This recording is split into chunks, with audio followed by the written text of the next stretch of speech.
Someone else to lead what you know about entrepreneurship. You understand? It takes Go ahead. it takes like a lot of determination and like patience to be with it, since like it's a very rough process to start off with, but got some good benefits and you got like your own personal advantages, since you're your own boss, so you got your own time off, you know when to work or not, you do stuff like that. Your own time off will kill your business. All y'all on the scene. What was that? Your own time off will kill your business. Oh yeah, you don't really get time. Because the thing it is, when you start to get time off, you start to come to work, instead of opening your business at 9, you start coming, I think I'll open around with 10:30, but because you know when this come around at 9. That may be a time when people decide that, oh, I want to come to the business to get something to patronize. Exactly. And they missed that out. Trust me, I know a good amount of people like that. They think they're business owners and entrepreneurs, but they don't really take the time to engage and put into the process what is required. Like you're saying right there, that can't be a real successful business in the long term, because it's not sustainable, it's no consistency, and you can't really carry on something like that. So I love the points all y'all made, and you guys definitely have the right mindset about what it takes to be an entrepreneur. And I'll just kind of talk about what an entrepreneur is from the textbook definition version, also what I think an entrepreneur is, and then I'll also just give some insight into why would you even want to become an entrepreneur.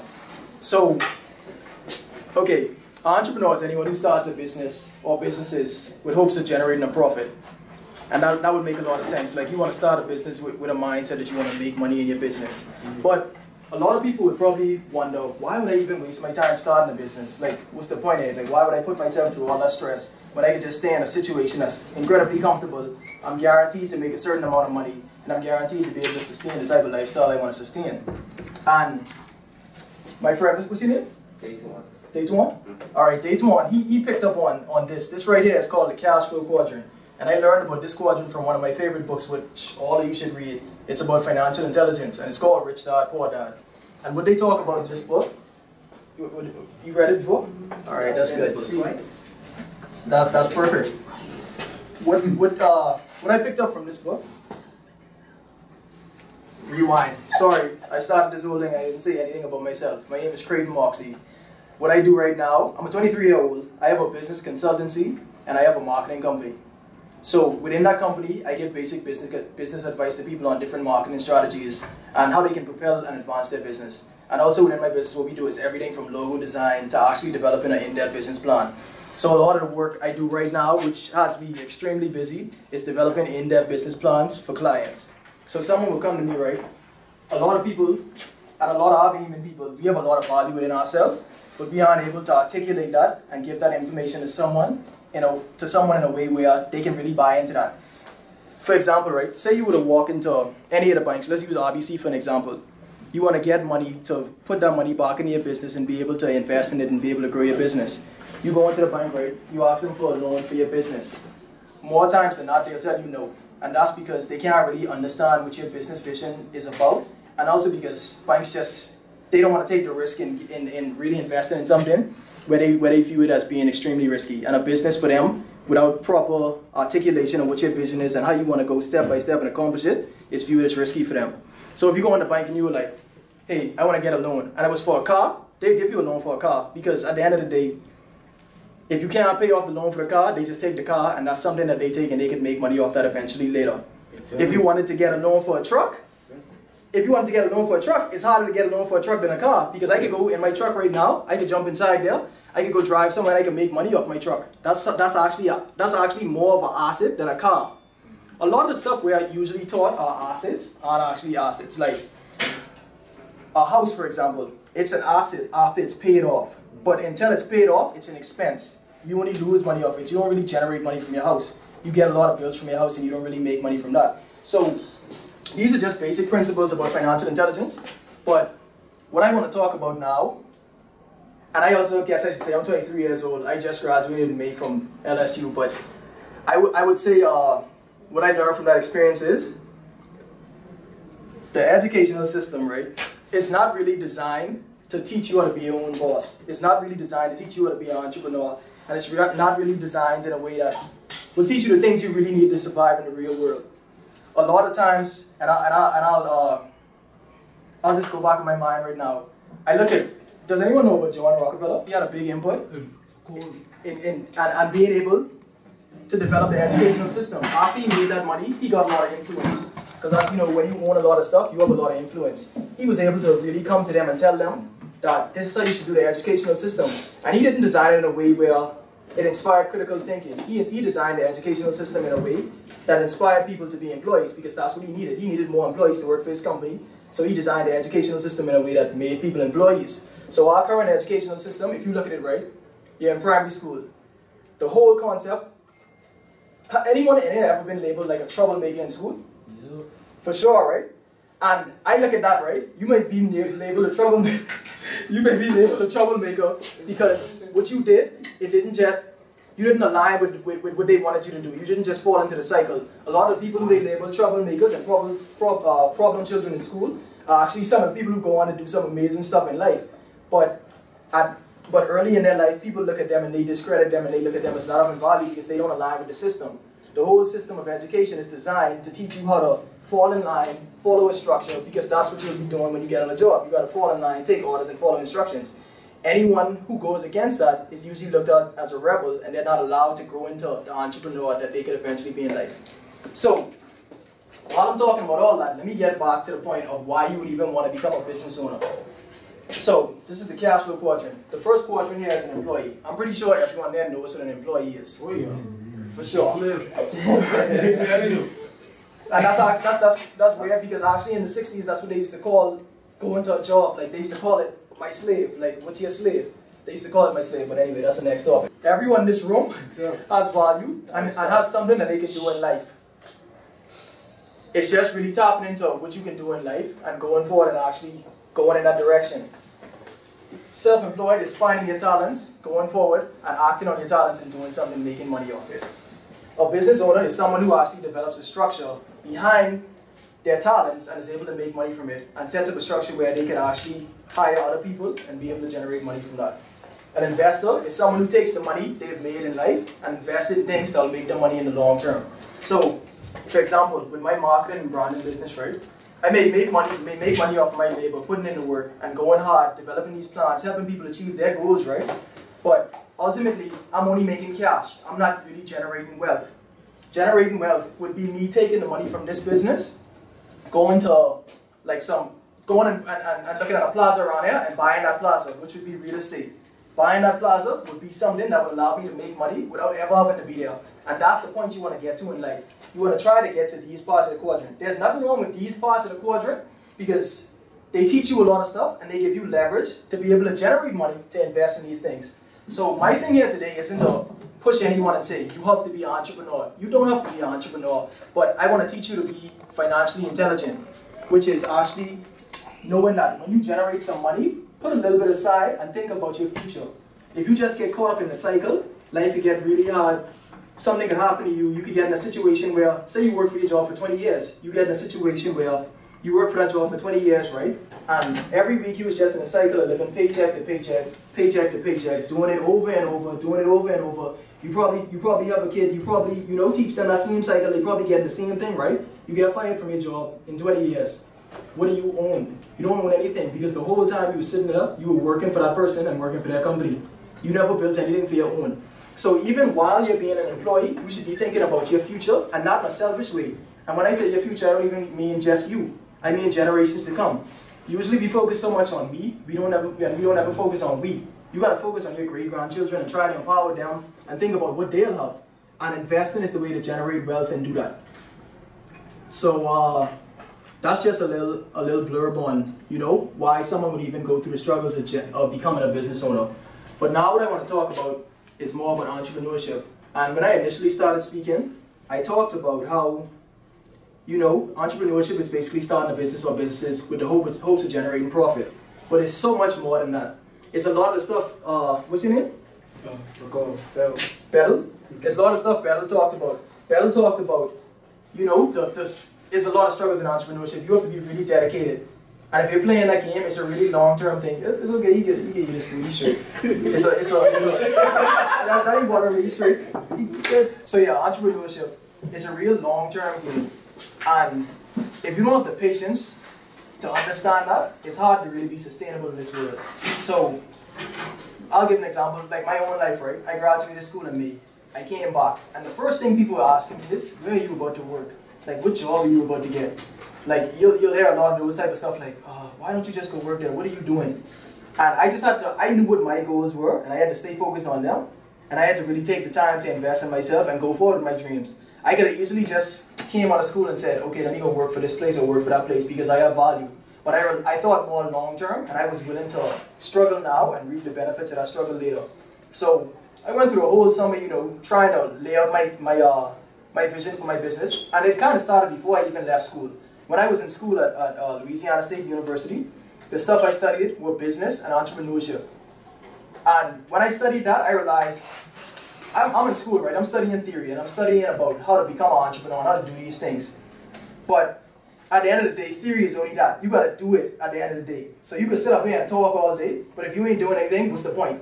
I could talk about I won't be this, I won't talk about I could be that. I could talk about I won't be LeBron James, which probably ain't gonna happen. I don't have the same genetics as him, and he put in a lot more work than me. I could talk about all this stuff, but if you never actually act on it, what's the point?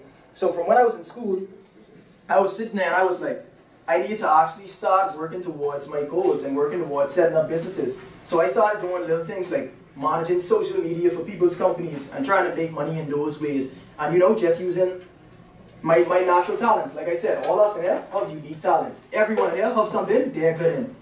The problem in life is that a lot of people tell you that you have, they try to point out your weaknesses. They tell you you have a weakness in this area, you have a weakness in that area. You need to focus on your weaknesses and try to improve them. I go against that whole belief. My belief is you need to focus on your strengths, go 100% in that direction, and collaborate with the people who have your weaknesses. And that's the point I want to really add on to the definition of entrepreneurship. In my definition of entrepreneurship, it's not just someone who starts a business or businesses with hopes of generating a profit. It's someone who tries to do that but understands that you have to collaborate with other people in the environment. You have to work together. We have a lot of people who, you know, who try to go at things all by themselves, and you should try to do things to the best of your potential, but understand that you only can go so far by yourself because you only have certain strengths. So I'll tell a story, right? And this is a story about an old community, 1960s, Tulsa, Oklahoma.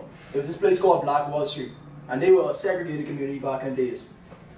A lot of people would look at that and be like, yeah, segregated community, how will you do good? But they managed to develop a bunch of businesses, come together and do all of these things because they understood the value of pooling your resources and coming together.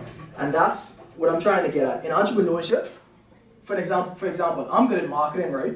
But someone else might be good at finance, someone else might be good at, you know, really in-depth accounting and stuff like that. Someone else might be good at different aspects of business. I realize what my strengths are, I go 100% in that direction because that's like running a race.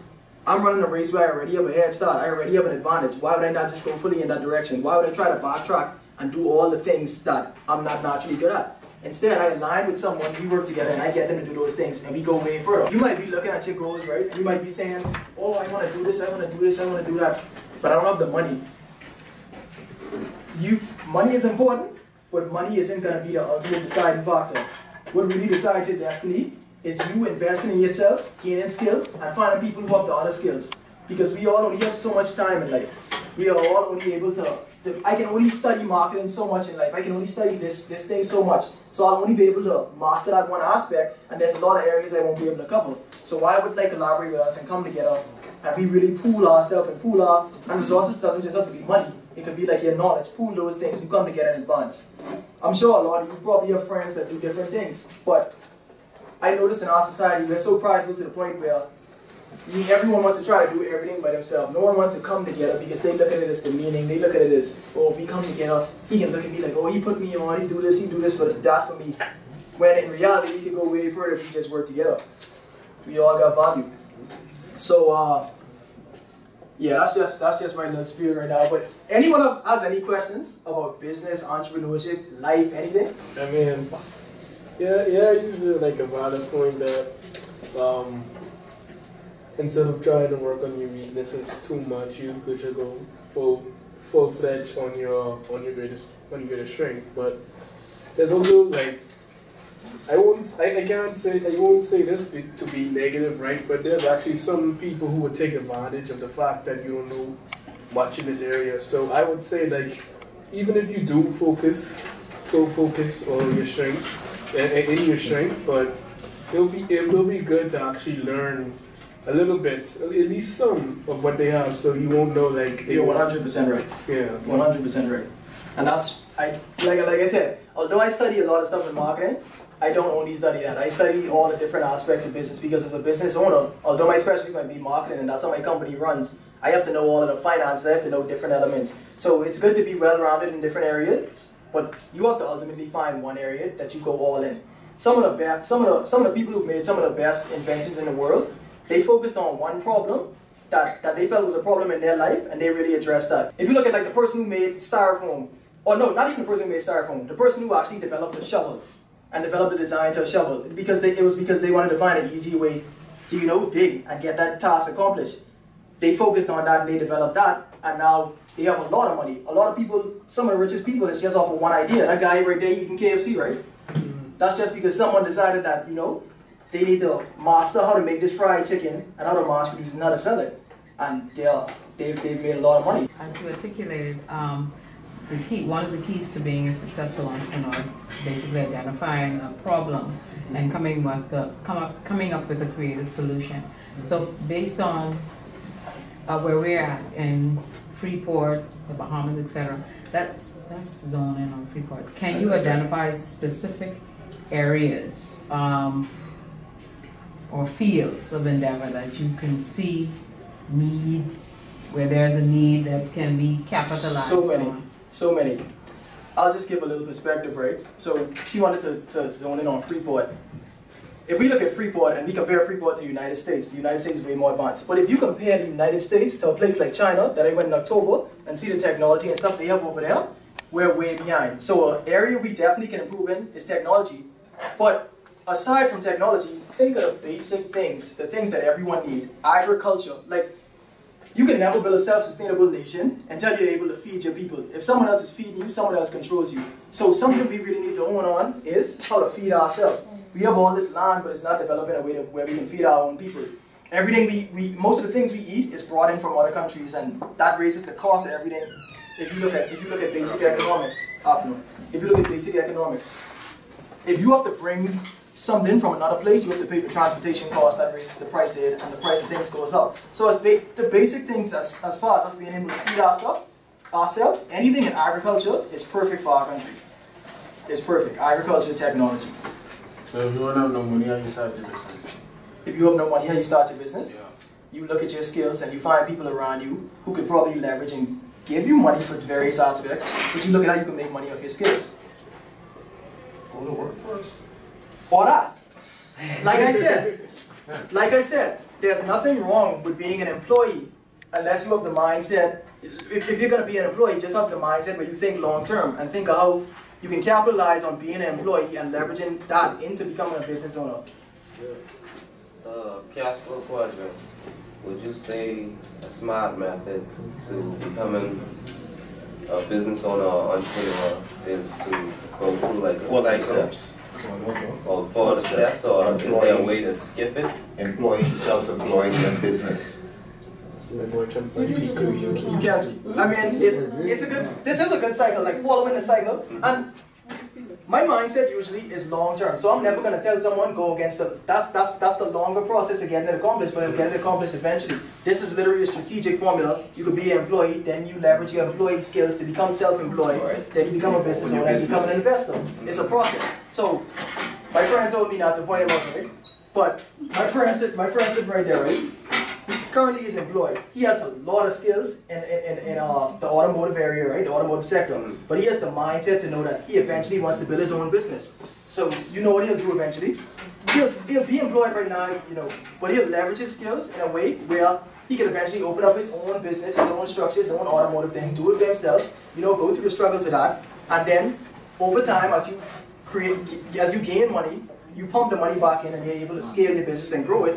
From just being self-employed to being a business, which is actually a structure where you have audited, you're able to hire employees, you're able to tell them to do this, that task, and he might even have to be there all the time. He can come through and supervise. Then he can take the money from this, that is operate and invest it in things that make the money work for you. So How much money do you think a person would need to start a business? How much It all depends. It all depends. Yeah, it depends. That's a tough question to be honest. What type of business? I wanted to open, I'm in between, I'm not really sure what to choose as yet, but I've thought about opening a gym, like a mini mall. Yeah. So a gym, that would, of course you need equipment, so that would be the majority of your cost right there. You'd have to get licensing, you'd have to pay for the utilities or rent and stuff like that, because that's actually something where you require a structure. That's not as easy as starting something like, if I wanted to be a graphic artist and I wanted to start a business about graphic design and stuff like that, that would be an easier thing because literally I don't require a physical space.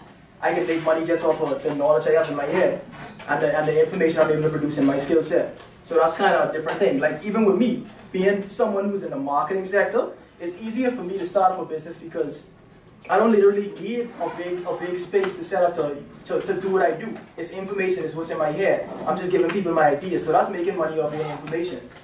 So it's different. But alright, so how would, like, let's say, like you said earlier, what would be a great way to help the country and be like focusing on stuff that we can like agriculture, like it will be stuff to agriculture. But what if let's say like the old leaders that used to run the Bahamas before? Because when I was in high school in grade 12, I didn't learn that the Bahamas actually had a lot of mahogany wood. Like they had a very lot of mahogany wood. And the leaders at that moment in time, they was thinking about the short term, and they give like foreigners license, not even let them pay, license to cut down that wood, and they cut all of it down. They also heard that the salt factory in Niagara, like we one of the fourth people who sell salt to the whole world. The world. And I gotta do a correction on that. It ain't really us. We don't own the company. They own the company, but they're in our country. So it's not. That's not Bahamian owned. Morton is a salt company that came to the Bahamas. They utilize our land, utilize our resources, and they make money off it. That's not Bahamian ownership, really. It's a company that's in the Bahamas, but it's not Bahamian ownership. As much as people want to associate it with being Bahamian ownership. Like think of a company like Aunt Jemima. They might make you feel like that's owned by a black person. They got a black face right there and all that, but that's not owned by. What successfully Bahamians own? Like, you have a lot in Nassau primarily. Yeah, like you have a lot in Nassau primarily as far as like. Yeah, you could of course the Boss. Fox who else? You have the whole the Sunshine Boys. Yeah. It's a whole group of them. If you all look up the Sunshine Boys, it's a whole group of they have like they own like folk. No, it's not Focus. What? It's like Sunshine or they own all kind of different companies. But it's a whole company. They own part of they own part of all that. They own a lot of different. It's a good group of them. I literally just learned about them too because this is not the type of stuff they teach us about in school. When we go to school, they teach us about. I'm looking at the brewery. Sound. We have some. We got that for 1 second. But you gotta look at, I'm sorry, you gotta look at our culture too. We're not taught to own stuff. We're a service-based country. We're taught that this is what you do. This is all you can do. Like you stay in that position and you do that. So we're not taught to own stuff. So it's not incredibly like ridiculous to that we don't own much stuff. But we have people who do. Business there are places in Bahamas that can help you, help you start it?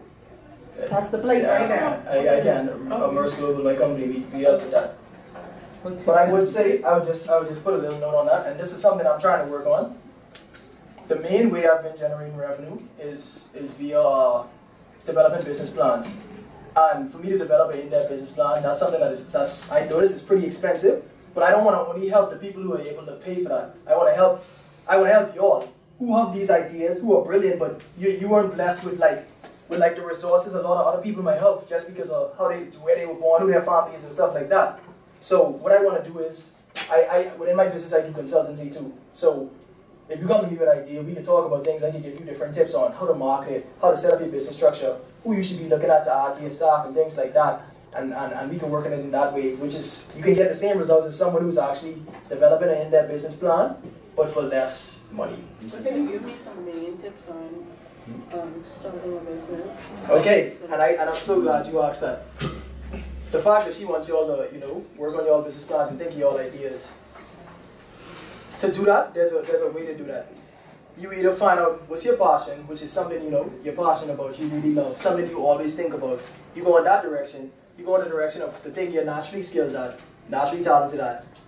You look at something that people always said I was good at this from when I was small, or like, it's a talent that you're really good in that area. Or you look at a combination of both of them. If you can find something that's a combination of both of those things, you'll go super far. Because you'll have the head start of being naturally talented at something. You'll have the passion to actually keep doing it when things get challenging and things get really hard, which they really do often. And if you have that combination, you're able to go really far with your business idea. So focus on passion, focus on skill, like what you're naturally skilled at, and if you can find a combination, you're good.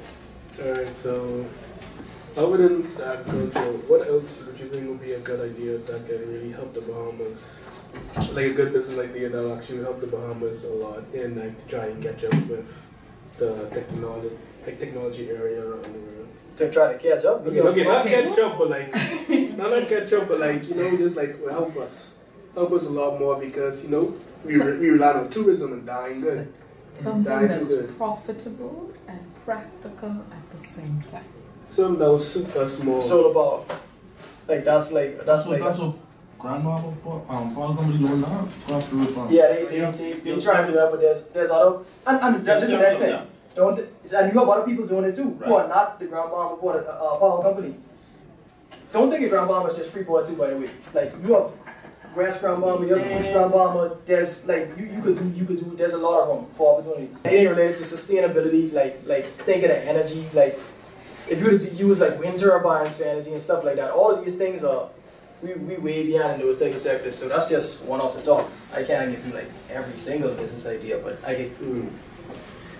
For most people who want to start a business, sometimes the port authority limit them to certain things. Is there a way you could get around the port authority stuff? Yeah, that's it. That's a good choice. Damn, really, yeah. That's a tough one right there. That's my own perspective on it because or you could create an informational product, something they don't have no control over. They don't have control over anything that's digital. That's really like, if I was to create a book or something like that, they don't control that. So there's a lot of resources they don't control, and we have to look at the power we got too.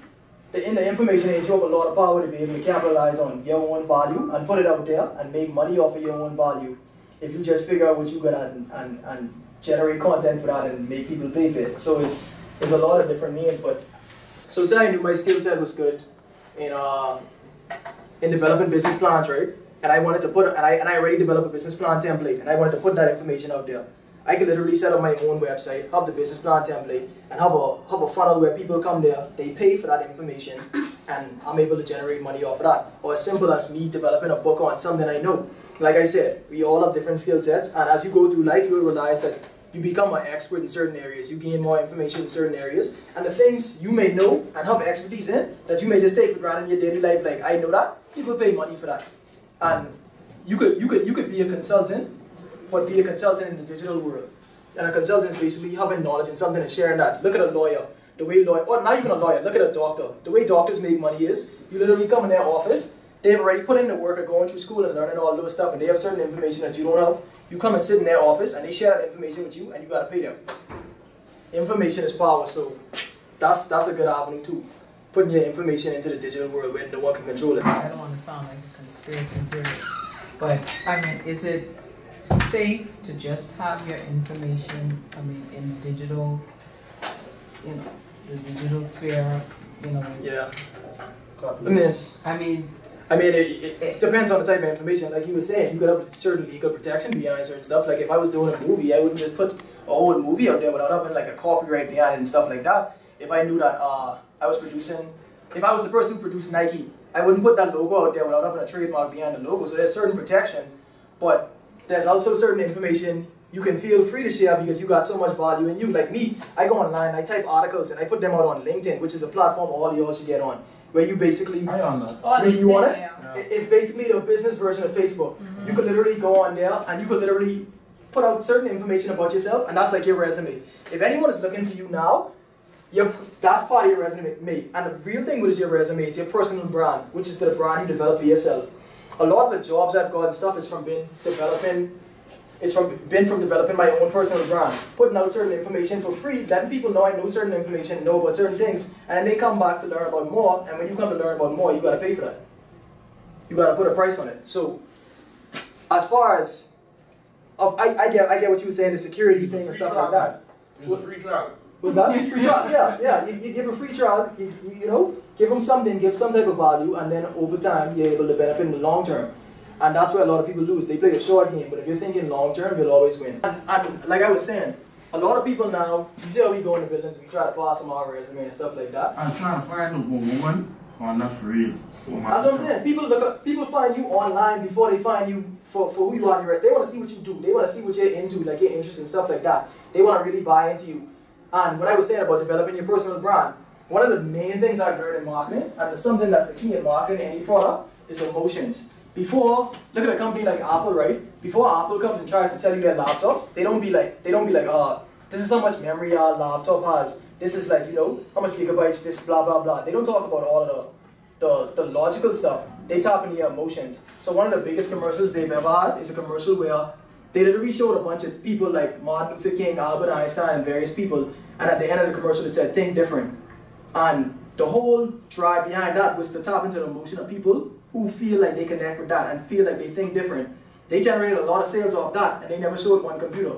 So even in your own life, developing your personal brand, you gotta be able to develop yourself in a way where you show who you truly are, put that out there, and people who connect with that will buy into you more. So if you wanted a job, if you wanted to become an employee, your future employee might be on LinkedIn. You might be putting out certain content that they buy into and see the value in, and they might want to hire you off of that instead of just hiring you off of the resume, the words that every other person could type out. Every other person might say, I went to this school, I studied this, I did that. But what differentiates you? What makes you different?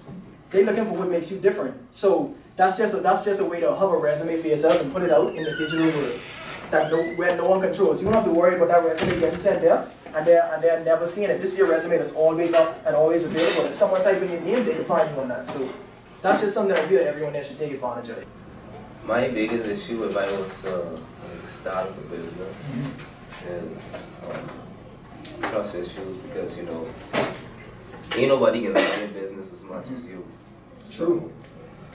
And being able to deal with people and trying to get them as motivated as you. And most people ain't gonna be as motivated as you. So that makes it hard. And until you make the money. And a lot of people can get on board then for sure, because they can see money and they can see the work you put in. But it's really hard to get people to buy into. And I'm not the type of person to go and try to sell you on my dreams. Right. I feel like the best thing in that scenario is to just keep pushing on what you're pushing until you get people to come on board the line. If you gotta be pulling someone along, all they're doing is holding you back. But if you got someone who will run with you and you know, they see you down in a certain area, they will pick you up, that's the perfect teammate. It can't just be a situation where you pumping so much into it and they ain't giving us like close to the same or any type of energy in the next direction. Y'all ain't gonna advance sufficiently like that. So with that scenario you're talking about, it's really hard. Bro, I used to go through a long period where I couldn't really even find anyone to come together and say, bro, let's try to do this, let's try to work on this. And it didn't change for me really until I was in school. I joined a group about entrepreneurship, and everyone in that group was in the business, everyone was into this, and it was like eye-opening to me, because I was like, bro, I thought I was, you know, really pushing forward and doing all right, but I saw everyone doing so much in their business, generating profit and stuff, and doing all these things, and they was the same age as me, bro, or younger. And I was like, if they doing it, why can't I do it? And that's the thing too. A lot of times we put doubt on ourselves, but a lot of times too, I get what you're saying, bro. It's the environment where you might be around a lot of people where you've taken the time, like you said, you already read Rich Dad Poor Dad. Your mindset might be different than like 80% of the people there, bro. So your perspective on a lot of things will be different from a lot of people. So what you gotta do is you gotta work on your dream, and when they see your passion and they see how interested and how hard you're going in it, some people will come on board. Some people just mightn't have the ability to come on board. But the right people can align with you eventually. It just can take time. I know you're not married, right? No. Good. So And when you take on a wife and something go wrong in your marriage, And I hope that don't happen, by the way. no, something go wrong in your marriage, what happened? You start to split assets, and then the thing it is, you can't figure out who should have what, who should have what. Come to use it. Yeah. Come with whatever you come with. Leave it whatever you come with. Starting a new business. I don't care what whatever you come with. Starting a new business.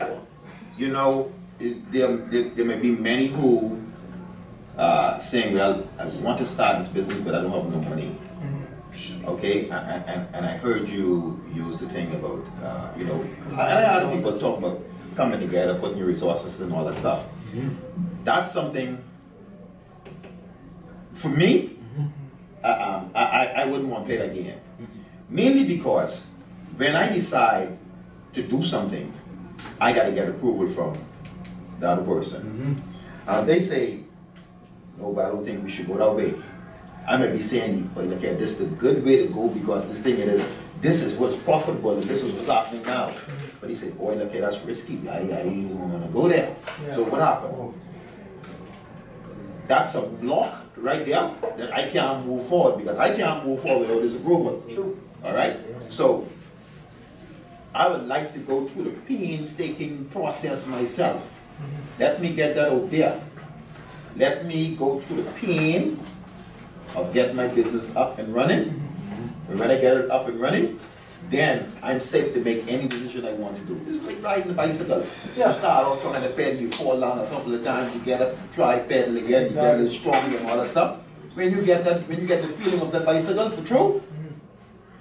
And I understand the process. I go through the same thing right now, grinding it out because, like he was talking about, right? He was saying he had a dream and he couldn't find people who align with it. If you cannot find people who align with it, don't force it.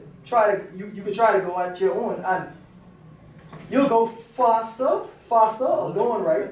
But ultimately, you'll need to bring other people on board to really make it a sustainable system. Just to add on to that, right? When you're picking your partners, it's a process. You don't just rush into it and pick anyone. You got like if I want a girl, I ain't gonna just pick any girl. Like I think in long term before I pick any girl. Because like he said, I said that, but he said that. Like you cannot just pick any partner. You gotta strategically look at it and be like, okay, I know this person has these type of tendencies. When we get into a long-term relationship, this might come up. You gotta take your time and figure out who the person is. Don't rush into any situation. That's in a relationship, that's in business. It's like business is a relationship, it's a partnership. Like you gotta think all that out. So if you were to get a partner, take your time, do your due diligence, and look at every aspect of that person. Don't just look at the skill set they got, look at the type of person they are, the type of man or the type of woman they are, their principles, the things they really value. And look at that. Don't just look at what their skill set is, because someone might be really skilled in an area, but like you say, you might get down the line where you're trying to show them this is a good way for the business, but they ain't seeing it at all. And then also another thing is find people that will focus on their area of strength too, because your area you might be the visionary, you might be the CEO, you might have the vision of where we should go and stuff. You may need to align with people who have value in certain skill sets. So you might need to align with an engineer. Say you start in a real estate development company, right? You might need to find an engineer on your team. You might need to find an accountant on your team. You might need to find someone who into finance on your team and bring them. And you be a visionary. They know that you're handling all the vision stuff, so there ain't that much argument about, oh, we shouldn't go in this direction. That's you. You handle that. They handle what they're supposed to handle. So you gotta balance out teams like that too. If everyone feel like they'll be the visionary, you can be going in a bunch of different directions. But you ain't, you know? I already have my business manager. I already have my accountant. I invest in them. I send them to school for 5 years. So you know. The thing is, when you have a partner, when you have a partner and you go. So, let me draw an illustration first. I go to the bank as a married man, and I go to get a loan. I sit in the front of the loan clerk. Yeah. And I go there, I lay out everything what I want. So after when it's time to sign the paper, she said, when your wife come in, I say, wife, for what? I said, for loan? He said, yeah, we need your wife. I said, yeah, but I want the loan. You said what? He said, yeah. He said, but your wife need to sign. I said, hold on. I said, the money is coming to you all before I get it, but my wife got to sign and she ain't waking. He said, yeah, but she still got to sign. So I asked why. They said, anything that happens to you, your wife. You see? So I couldn't get a loan unless my wife came in. And that was the time. That's like mom. That was the time when I was trying to surprise my wife to do something for her. I was trying to surprise her. So now I gotta go now and reveal that I want to do something. Surprise no more, it all falls through. You see? So the same thing with a business now. When you're looking at it from a business aspect, you are married together. Yeah. So everything you do together, okay? Yeah. And one can't make a decision unless the next one agree. And that's my whole problem with it, with those kind of people. I understand. So I have my own manager. My daughter went to school for 5 years. I invest in that. Okay, so I'm an investor. And I make sure I tell her, I said, hold on. I said, you go into school for what? Accounts? I said, hold on, but you need some kind of management behind that. So she put in the extra time and she got management also. So I have that already. I was thinking ahead. That's what I want to do when I have children. Yeah, I was thinking ahead. Hey, try to bike this no. You want to take off your ring? Ah, they know me, man. They know me. They know me. I've been dealing with them for years, so you know they know me. In addition to, at least it's investing in ourselves, as far as growing our skills, going to different business seminars and networking, etc.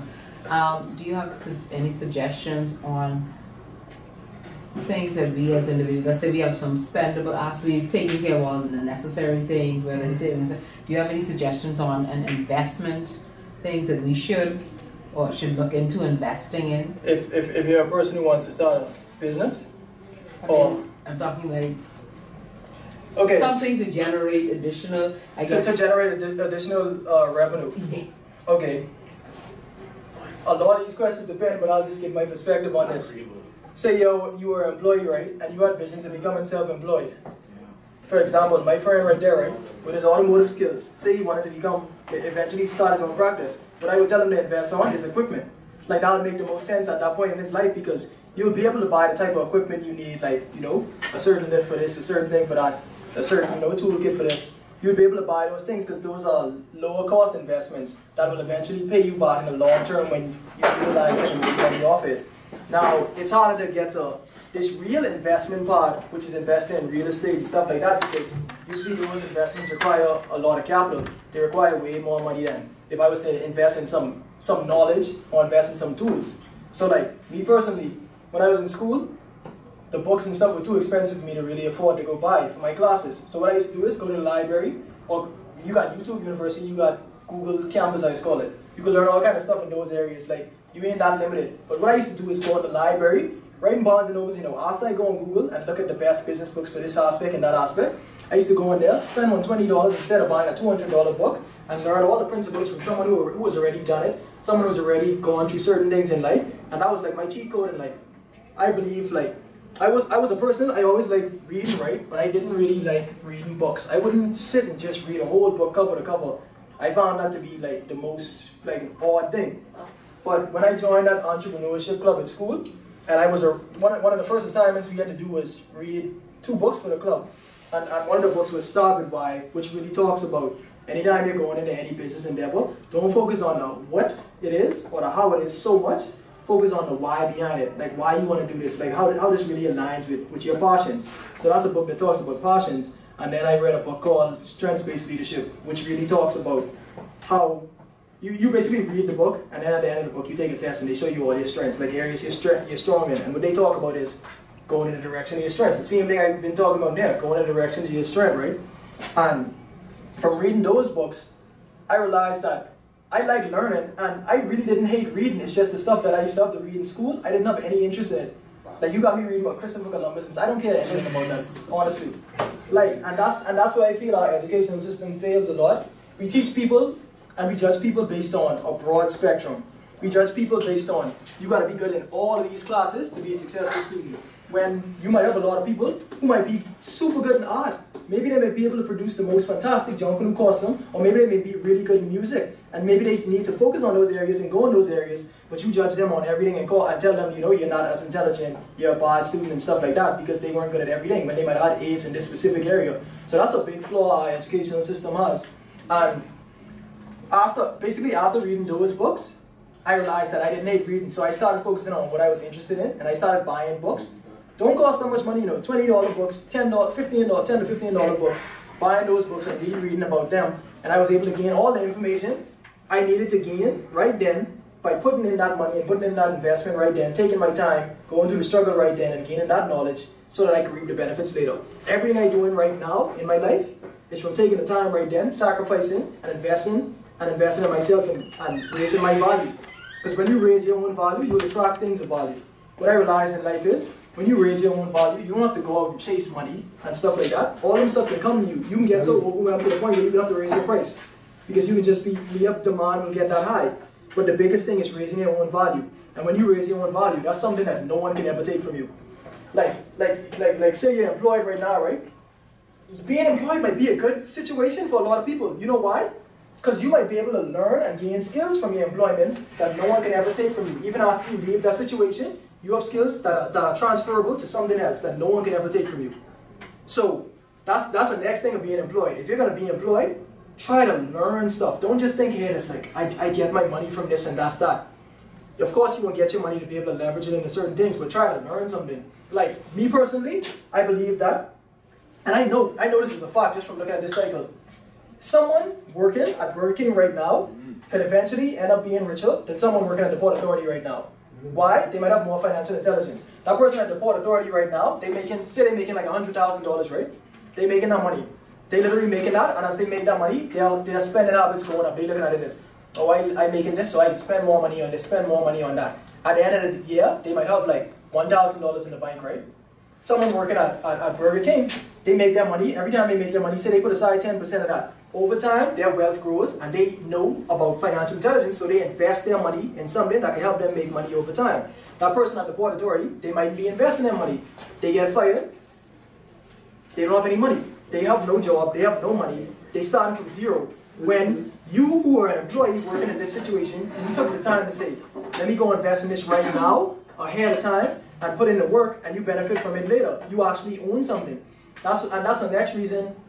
Like I said, like our friend said, entrepreneurship is challenging. It's very hard, but I look at it in a long-term perspective. I'd rather take the risk and go invest in this thing right now because I know how it'll play out later if I make it through the challenges and survive the challenges. But if I just was to, because I could easily go say, let me go try and get a job somewhere and be comfortable, but say that job doesn't work out. I'm still starting from zero. I'm still starting from the point where I could already been on if I was trying to be an entrepreneur. At least you try to develop something for yourself. At the end of the day, you don't own these other structures. Someone else owns them.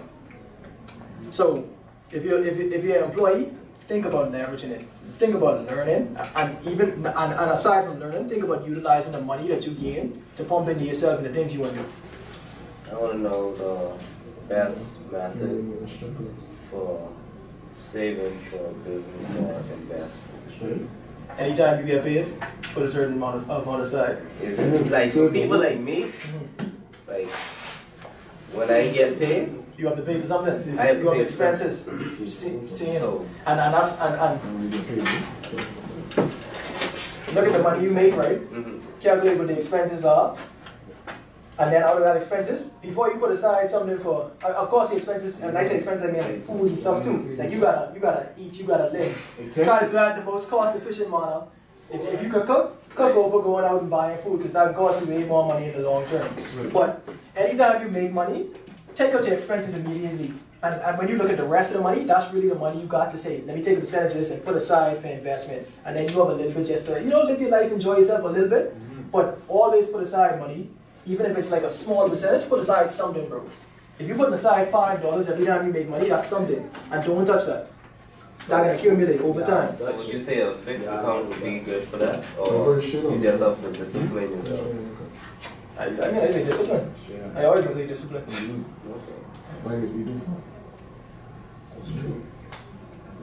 And do you need a business plan for real estate investing? For real estate investing? Yeah, like how do you plan that? I don't think, I'll develop a business plan because I'm interested in, really laying out the structure of the team and stuff, but if you want to invest in real estate, you don't need a business plan for it. You need money for that, you need capital, or you need to be able to show someone that, if say you're an employee, right, you need to be able to go in there and show them, if you were to give me the money ahead of time to be able to purchase this real estate, this is how I'll pay you back over time. And then you could leverage that to develop the real estate. You could sell it ahead of time and make the money and then pay them back. And you make a profit off of that, and then you keep growing on that cycle. Because even a lot of people who get into real estate early in life, they don't develop full-scale businesses and get into that. They just know how money works and how to leverage it. Like they know how to go and get a loan and leverage that into being able to make money and pay off that loan and then make some money on top of that. So that's a skill set, but it's possible. If getting to know is your only option, start a business. Like, what your thoughts on that is? I don't think it's the only option. Because, and I'll go back to the same thing I was just telling him about the partnership thing too. That's not your. A loan is one option. They have certain places they might have grants and stuff like that where you could get money without having to pay back anything. And then the next thing is what we call in business equity. You come together with someone, you pool your resources, you work together, and they have a certain ownership in the company. So that's the various ways. I don't know. And then they have stuff like crowdfunding now too, where you could post your idea online and people could fund it, and then you have to guarantee them that they'll receive certain things and stuff like that from investing in your idea. Suppose someone steals your idea because of on stealing the idea, I'll just give my perspective on this. If you have an idea, right, and you put that out there, and it's so easy to steal, me personally, that's not something I want to do. Or also, because when I was in school, I used to share a lot of ideas. Everyone used to share their ideas in class, and no one was worried about it because we realized that if I'm doing an idea, I'm gonna do something that I feel I'm so talented in. I could be one of the best in the world at this. I could be really good at this. I could no one could outcompete me in this.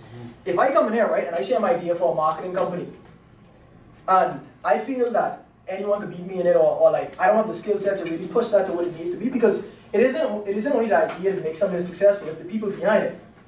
If you feel that someone is just so much more talented than you in an area, and that's the idea, maybe you should have a different idea. Or if your idea is something where someone could literally just come and buy the resources, then maybe you shouldn't share that idea. Like say I wanted to start a solar powered farm, right? And the only thing someone had to do is have the money to be able to buy the equipment, and they could do it. Maybe that's something you want to keep to yourself a little bit and strategize on how to get the money to be able to do that.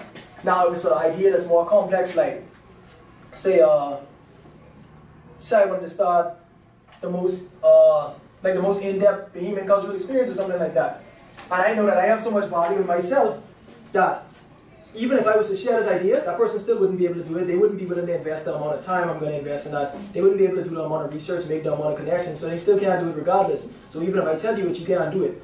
So my own perspective on sharing ideas is, I can like if you have confidence and you know it's something that you bring value to the table in, you can share your idea. Don't just go out there telling it to everyone. Try to share it with people who you feel can help you. Don't just give people information just because.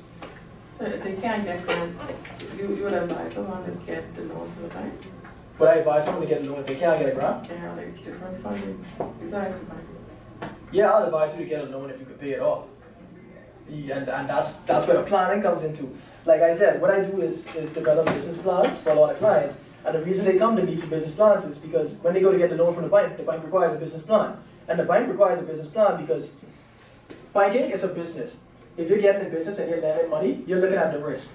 They're not going to lend money to someone if the situation is more risky because they might get their money back. They might make any money off of that. So that's the reason why when you go to a bank, if you have an in-depth business idea, they ask you for a business plan. Your business plan is basically showing the strategy of the steps you'll take day by day to make sure that your business is successful, being able to show them, okay, if I do this, do that, I'll be able to make this much money. That's basically just showing them it's not as risky as you thought it was, so they can invest in you. But most banks will actually give you a loan for a car quicker than... They'll make their money back from that. If you can't pay off the loan, they take the car, they sell it, they make some money off that still. You can't take the business. They'll make money off that regardless. You can't take a business. A business is more risky because they might say, I give you this loan for this business, but that's not guaranteed that it holds that much value. When you're just starting, it's not guaranteed the business holds that much value. A car, we know the value of a car. It has its price. It depreciates over time and goes down, but you know the value of the car. They'll make money off that regardless. Everyone there, of course, should read rich stuff. Like these are the stuff they don't teach us in school. All us sit down in school all this time, we go through all these classes, we do all these things, and at the end of the day, all we know about is like Christopher Columbus, the people who came over here, what they call it? I don't even know. We learn about pirates and stuff like that. And okay, that's cool and stuff like that. But this ain't the stuff we need to advance ourselves in life. Like you go through school all the time, and when they really teach you about money, how to make money, how to do this and do that, these are the things you'll be doing when you get into the real world. They don't teach you really about how to utilize the bank, how to leverage money into these things. They don't teach you none of that. They're teaching you about all these general stuff that they don't lead you to nowhere other than probably working for them and doing what they want you to do. So there's a German system? It is a system. Well, curriculum changed now. Because when I was in school, they didn't have business, maths, algebra and all that. Nothing. All the trades and the electives and Nothing. stuff. I never had none of them. Nothing. I only got the computer on the counter. And at least that's what I used to go BMES. I went to high school in the States, but before I used to go to high school in the States, I used to go to BMES. I wish I had went to public school over BMES. Just because I could actually learn a trade, that's a skill set. You could make money off your trade. I ain't gonna make money. Huh? I learned that from that though. And that's a trade. But I'm saying I'm comparing BMES to a public school. Me going to BMES, right? I learned about biology, I learned about all this stuff, but that ain't what I'm doing right now. I ain't guaranteed to make money off any of that stuff. There's no guarantee. If you learn a trade, you're gonna make money at some point off that. If you're a carpenter, you steal a yard, you can make money. If you're a mason, you'll make money at some point. You're not guaranteed to make money off of knowing Christopher Columbus or knowing that the Lucas Indians lived there and knowing all of that. Like, you ain't guaranteed to make money off of that. Only taxis make money off that. Who do that is? Taxis. Yeah. Yeah, you can make money. or if you want to operate a tour business, you can make money off of that. But it's not a guarantee. It's not as guaranteed as having a skill or trade.